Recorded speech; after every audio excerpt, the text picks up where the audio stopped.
Well, Black Lives Matter as a movement and organization started earlier. It has its roots really going back to 2012 after Trayvon Martin died.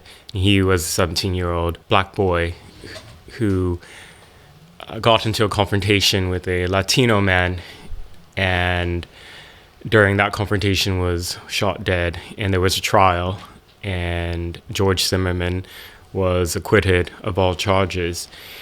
In 2013, three women co-founded the organization, and from its inception, it had been built on lies about the Trayvon Martin case, and also about American history. There were a number of racial grievances, but at its ideological roots was entirely Marxist and revolutionary communist. Its heroes that the BLM cheered on were people like Assata Shakur, who is a still wanted fugitive and alleged cop killer who broke out of prison decades ago and has fled to Cuba and is still wanted by the FBI.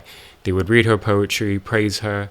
Patrisse Cullors, who's probably the most well-known founder of the three, was mentored by Eric Mann, who is a convicted member of the Weather Underground, and that was a communist terrorist organization that operated in the US in the 60s and 70s and did bombings, killings, and he spent time in prison. So these are sort of the ideological roots of the organization that very few people know about.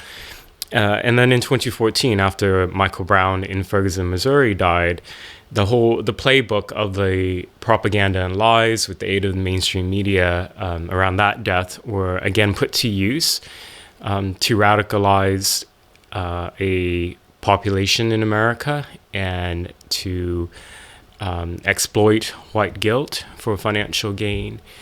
And that continued, and it built up a playbook that was used very well and very violently so in 2020 after George Floyd died. And it made a lot of people very rich along the way, including those who were involved in the organization.